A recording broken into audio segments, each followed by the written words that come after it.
Maintenant, Cadaqués. On va revenir à Cadaqués. Alors, Cadaqués, c'est un endroit. C'est un endroit mythique qu'Albert connaît autant, sinon mieux que moi, parce que lui, il fréquentait. Tu étais copain avec qui, toi?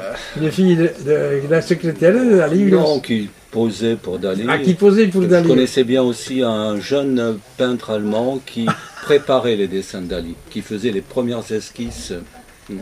Donc, parce que Dali, il passait beaucoup de temps à faire autre chose, se montrer aux journalistes, aller au décor, faire des grandes fêtes, donc il n'y avait pas beaucoup de temps pour peindre à cette époque. Oui. Et donc il avait quelques nègres. Oui, il avait des nègres. Oui, il y avait le colonel Moore qui s'occupait de faire le travail. Oui, et de vendre les tableaux. Capitaine Moore. Donc j'ai une esquisse signée Bengel de ce peintre allemand, qui est l'esquisse de la pêche au thon de Dali. Tu connais la pêche au thon? Oui. C'est magnifique. Et donc Dali avait commencé à préparer, et les premiers dessins, il les signait lui-même, Bengel. Et ensuite il passait, ça devenait des Dali. Vous l'avez connu, Dali? Dali, oui, je l'ai connu, oui. Très peu, quoi, parce qu'on ne peut pas connaître, on ne peut pas dire qu'il était familier avec les gens, quoi. Il fallait être en représentation, il était toujours en représentation.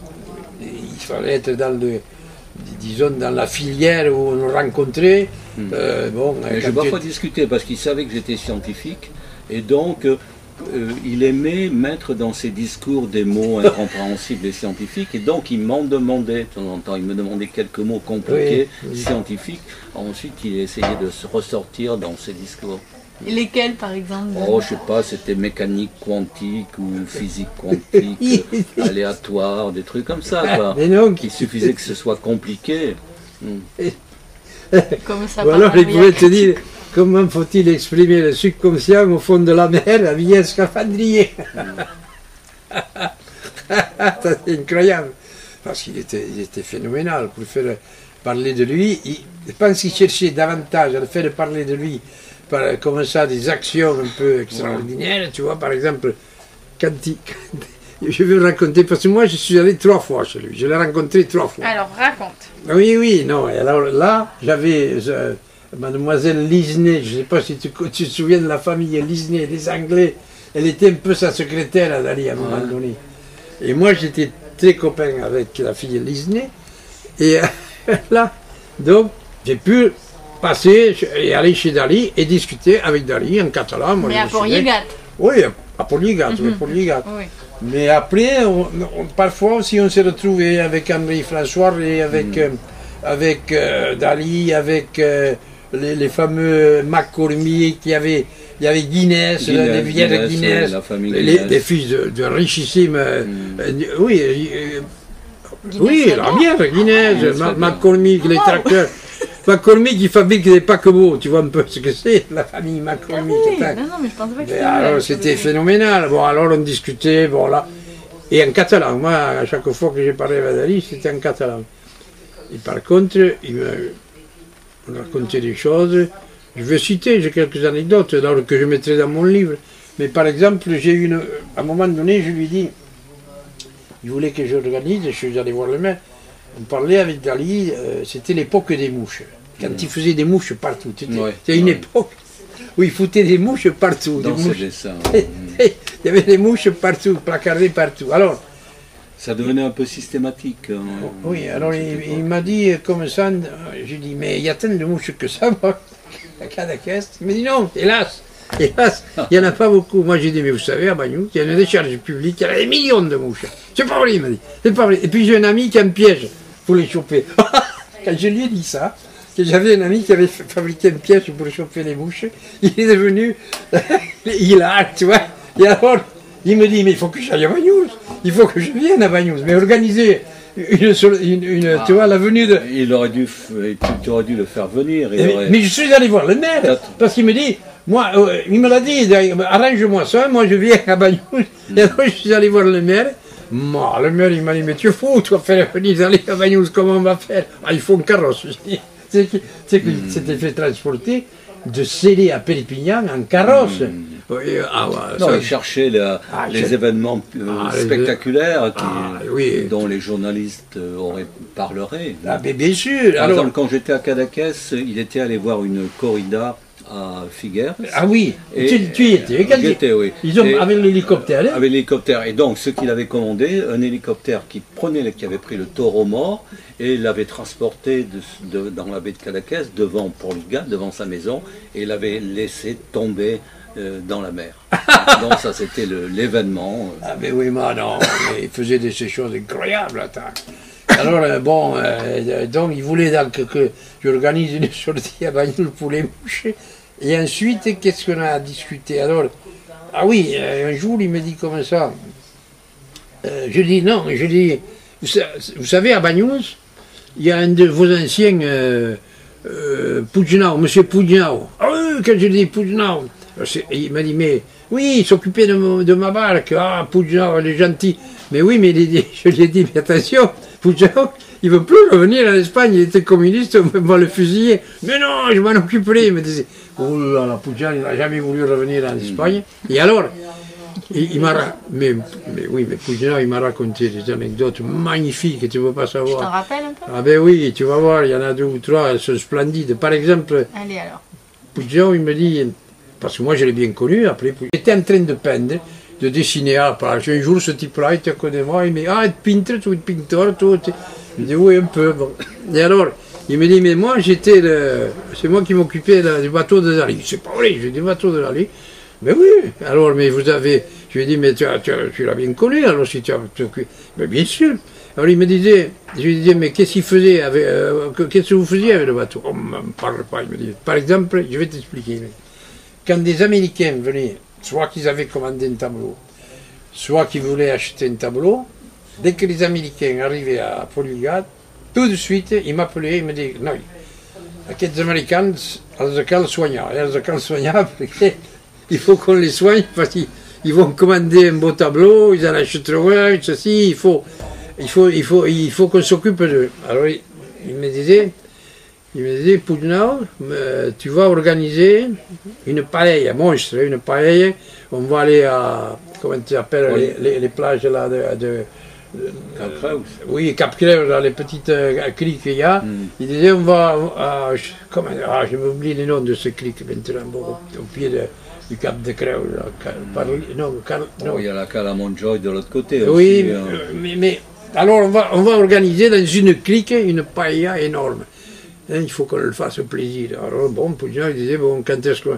Eh bien demain, tu vas commencer à préparer tout, on le fera demain, une paella. Bon. Et alors après, quand il lui avait dit ça, il disait, mais surtout, n'oublie pas les spalillos, n'oublie pas les cure-dents. Alors Pugnau, il disait, encore une fois, on va mettre des cure-dents dans la paella. Mais pourquoi? Mais bon, maître, mais pourquoi foutre des cure-dents? Je t'ai dit 100 000 fois, je t'ai répété, que quand on fait une paella avec des cure-dents, comme tu t'étrangles, tu t'en souviens toujours. Alors il disait, si manges une paella, ils se régalent, ils vont l'oublier, mais s'ils s'étranglent, ils vont y passer. Est-ce qu'il y a eu des morts? Ah, ça c'est l'anticonformisme absolu de Dali. Il y a eu peut-être des morts, je ne sais rien. Bon. Mais alors après, Pugnau, un jour, il me raconte une histoire que je considère peut-être une des plus belles histoires qui existent dans le monde. Ah oui, moi je l'ai jamais oublié. Mais alors là, on a. Ah oui, attends.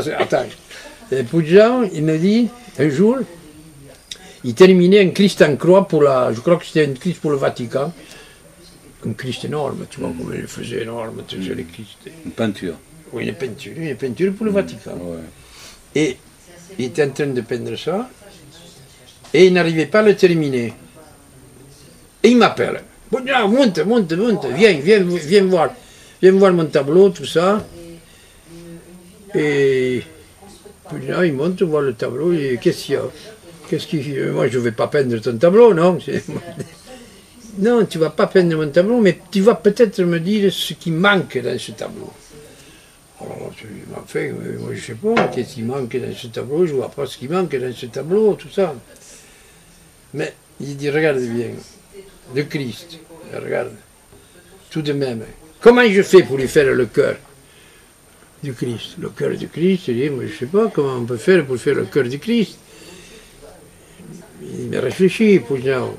Tu vois pas ce que je pourrais faire? Moi, j'arrive pas. Je ne trouve pas de solution pour faire ce cœur.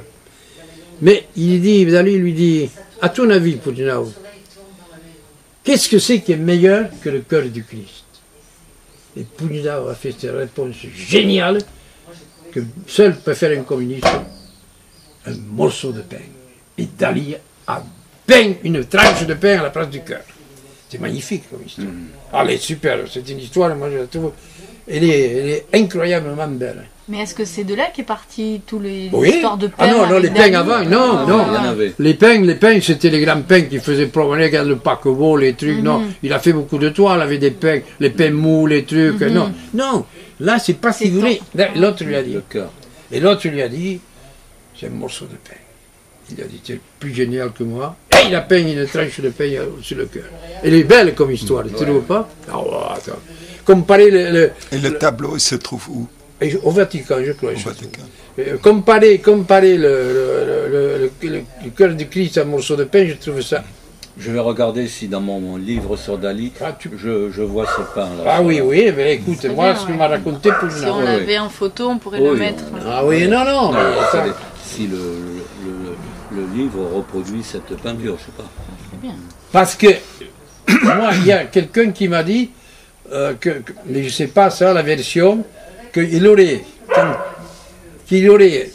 mais qui a vu ce tableau, que quand Pujnau lui a dit un morceau de pain, Dali, il a dit à Pujnau, mais ce quand il n'y a pas sur le pain, il a coupé une tranche et paf, il l'a planté sur la toile. Moi, je ne sais pas si c'est vrai.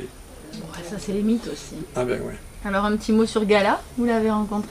À Gala, non, je l'ai pas. Moi, je l'ai vu, mais j'ai pas pu. J'ai pas eu de. J'ai jamais discuté avec Gala. Non, non. Elle était fatiguée, elle ne participe pas aux discussions dans les années 70, 60. On la voyait peu.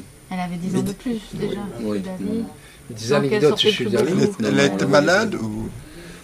De toute façon, elle avait envie de se reposer, elle ne participe pas aux fêtes. Ah, je sais pas, moi. Moi, je me souviens qu'une fois, avec Paul Guilbert, et à cette époque, je ne sais plus, il était journaliste à l'Express, je crois, Paul Guilbert, que tu as connu peut-être, Paul Guilbert. Eh bien, on était invités par... on était avec qui? Je ne sais pas s'il n'y avait pas Moretti, je ne me souviens plus avec qui on était. Et on est allé à Poligat. Et je pense que le jour où on était là, il y avait une grande toile. Il avait mis, je ne me souviens plus exactement, je crois qu'il avait mis de l'encre de Chine avec des oursins, des oursins qui se remuaient comme ça un peu, et puis une pieuvre qui courait sur la toile et tout ça. Bon, ça me vient que c'était un truc comme ça. Mais ça, mes souvenirs sont un peu... ensuite, tu connais, il y a d'autres histoires magnifiques, toi tu dois les connaître, le scaphandrier. Le scaphandrier, oui. Le scaphandrier, attends, quand il faisait tous les ans à Londres, Dali faisait, et les gens y allaient, tu vois, il faisait une conférence où tout le gratin de Londres payait la place, un prix fou, pour assister à une conférence de Dali. Alors, la conférence de Dali se passait comme ça. Les gens attendaient, parfois 1 heure, 2 heures, ils n'arrivaient jamais. Le conférencier n'arrivait jamais. Mais les gens attendaient. Ils avaient payé très cher, ils attendaient. Et à ce moment-là, quand la conférence, il y a un type qui arrivait, un maître qui, bon, le maître est là, la conférence va commencer. Vous voyez, Salvador Dali, habillé en scaphandrier, avec des grosses chaussures en plomb, tout. 2 mecs qui le tenaient, qui l'amenaient à la scène, tout va bien, habillé en scaphandrier. Il le faisait asseoir sur une chaise. Et il se mettait à parler. Il faisait. À travers le masque, il bougeait la bouche comme ça. Et pour un quart d'heure, tu faisais, conférence terminée. Ah, quand il faut le faire. Ah, mais c'est ça, Dali, c'est ça aussi. Ouais. C'est incroyable. Comment il bougeait là. pas. Il faisait comme ça. Oh, c'est un phénomène, c'était pécat. Mais il était doué, le con. 4 d'affaires. Moi, je n'aime pas trop ça. Mais il était très doué, il avait des techniques incroyables. Son atelier, c'était un vrai laboratoire de chimiste. Tu vois, il avait une paillasse, bon, 3 fois comme ça, 3 fois la longueur de cette table, blanche, toute blanche. Et là, tac, tac, tac, tac, il y avait tout posé, les pinceaux, les couleurs, un truc de chimiste. Et puis alors, quand il travaillait, il avait un atelier qui était troué. Il y avait une partie coupée, et il avait un système électrique qui montait ou descendait la toile, qui la mettait à sa hauteur. Ah ben oui, il faisait des toiles énormes, il aurait fallu une échelle. Alors il avait trouvé ce système. Par exemple, Saint-Jacques de Compostelle, la pêche au thon, c'est des toiles énormes, elles font je ne sais plus combien, 3 mètres sur 5 mètres, c'est énorme. Et alors il était toujours, tu vois, tu imagines un cheval grandeur nature pour le peindre. Et alors il le mettait à sa portée, il travaillait comme ça. Mais c'était un travailleur énorme, c'était une patience incroyable. Enfin, ce sont des cas, ce sont des phénomènes, ce type. Alors après, il y en a d'autres anecdotes. Par exemple, il y a celle là, et je te dis, du scaphandrier. Et quand il a gagné, tu sais qu'aux États-Unis, il y a un prix tous les ans important, ça s'appelle le prix de la ville de New York. Je crois que ça représente, je ne sais pas, moi, ça fait $1 million ou 2 millions, je ne sais rien. Incroyable. Et alors, Dali, une fois, l'a gagné ce prix. Et alors, le thème, le sujet, l'année où Dali a passé le concours, qui a présenté ce truc, le prix de la ville de New York, le thème c'était la faim dans le monde, mais pas la faim du monde, la faim, manger, comment manger dans le monde. Alors bon, chacun a traité son truc, il y en a qui ont fait des squelettes, il y en a qui ont... Écoute-moi, il y en a qui ont fait des squelettes, des cadavres, tu vois, les gens qui n'avaient pas bouffé pendant 1 an ou je ne sais pas quoi. Et lui, il a fait une femme, belle grasse, tu vois, avec des seins énormes, tu vois, bien empâtée, qui était en train de faire le caca, et entre les 2 cuisses, il a foutu une toile d'araignée. En voulant dire, elle n'a pas chié depuis un mois. Donc c'est qu'elle n'a pas mangé. C'est incroyable, c'est incroyable. C'est incroyable. Ah oui, c'est sûr. C'est incroyable, incroyable. Ah non, c'est étonnant, c'est type, c'est fou. Tout le monde s'est fait chier à faire les squelettes, lui, pouf, il t'a foutu une toile d'araignée entre les cuisses. Et il a vu le prix, tu comprends? Il a estomaqué tout le monde, là, maman et toi.